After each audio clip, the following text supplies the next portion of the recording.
माँ का त्याग। दापुर नाम का एक छोटा सा अविकसित गांव था। गांव का विकास नहीं मतलब गांव में रहने वाले लोगों का विकास नहीं। इस गांव में कुछ 3-4 परिवार थे जो थोड़े बहुत खानदानी थे। बाकी सब मेहनत मजदूरी करके अपना जीवन गुजारते थे। इसी गांव में दीना नाम की एक विधवा औरत रहती थी।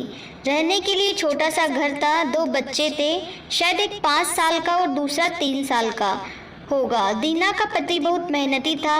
वो दीना को किसी चीज़ की कमी महसूस नहीं होने देता था या कैसे भी हालातों में साथ नहीं छोड़ता था। कैसी भी परिस्थिति हो दोनों साथ मिलकर सामना करते थे, पर कौन जाने किस पर कौन सा अनर्थ कब आ जाए। दीना के जीवन में ऐसी घटना घटी कि उसकी घटना ने दीना के पति को दीना से छीन लिया। दीना को पति के गुजरने के बाद ऐसा लगने लगा कि मैं जिंदा तो हूँ पर मुझ में जान नहीं है। परिवार चलाने के लिए अब दूसरा कोई नहीं था सिवाय दीना के। इसीलिए कैसे भी कर के बिना दीना ने अपने बच्चों के खातिर खुद को उस दुख से अलग किया। कुछ दिन बाद घर में जो था वो समाप्त हो गया। अब खुद क्या खाए और अपने छोटे बच्चों को क्या खिलाए, यह समस्या उसके सामने खड़ी हो गई। बच्चों के लिए दीना को अभी कुछ काम करना ही था। इसीलिए दीना अपने दोनों बच्चों को साथ में लेकर जहाँ काम मिलता वहीं जाया करती और दिन भर मेहनत करके जो भी मजदूरी मिलती उससे अपना और अपने बच्चों के पेट भरती। ऐसा ही समय बीतता गया और चलता रहा। लेकिन एक दिन दीना को शरीर में थोड़ी कमजोरी महसूस होने लगी। फिर भी वह काम पर गई। ऐसे ही 2-3 दिन दीना काम पर जाती रही, लेकिन उसकी शरीर की कमजोरी कुछ ठीक नहीं हो रही थी बल्कि और बढ़ती जा रही थी। ऐसे में काम पर जाना दीना के लिए कठिन हो गया। दीना बहुत चिंतित रहने लगी। अगर काम पर नहीं गई तो मेरे बच्चे भूखे मर जाएंगे। उसी चिंता ने दीना को और कमज़ोर कर दिया। इतनी कमज़ोर कि उठने बैठने के लिए लकड़ी का सहारा लेना पड़ता था। इस कारण उसके बच्चे भूखे मर रहे थे।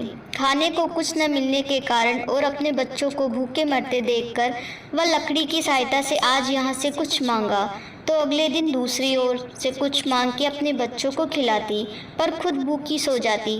ऐसे ही एक दिन वह खुद जा न सकती थी, इसीलिए अपने बच्चों को समझा के खाने के लिए कुछ मांगने के लिए गांव में भेजा। कुछ समय बाद बच्चे 2 चपाती और थोड़ी सी सब्जी लेकर लौटते हैं। 2 चपाती से 3 जन कैसे तृप्त होंगे, इसीलिए वे 2 चपाती दोनों बच्चों को खिला देती है। वह बरसात का समय था। बिजली न होने के कारण घर में अंधेरा छाया हुआ था। अंधेरे में ही वह अपने बच्चों को एक कमरे में सुला देती है और वह दूसरे कमरे में जाकर सो जाती है।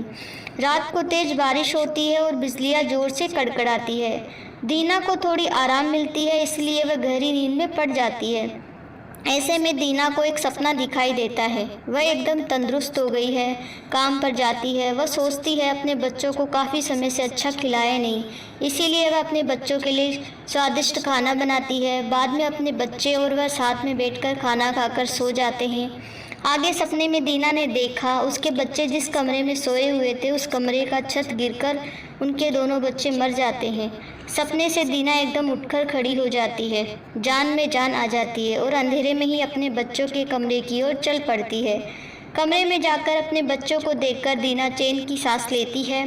उसी समय दीना को शरीर में ज़्यादा कमजोरी महसूस होती है, जिससे वह नीचे गिर जाती है और फिर वहाँ से उठ ही नहीं पाती। चैन की सांस दीना की सांस ले लेती है। दोस्तों, यही होती है माँ की ममता, जो मरते दम तक अपने बच्चों की खातिर जीने का जुनून रखती है। दोस्तों, हमारी ये छोटी सी कहानी आपको कैसी लगी प्लीज़ कमेंट में बताइए और प्लीज़ दोस्तों मेरे चैनल को सब्सक्राइब कीजिए, कहानी को ज़्यादा से ज़्यादा लाइक कीजिए, शेयर कीजिए। धन्यवाद।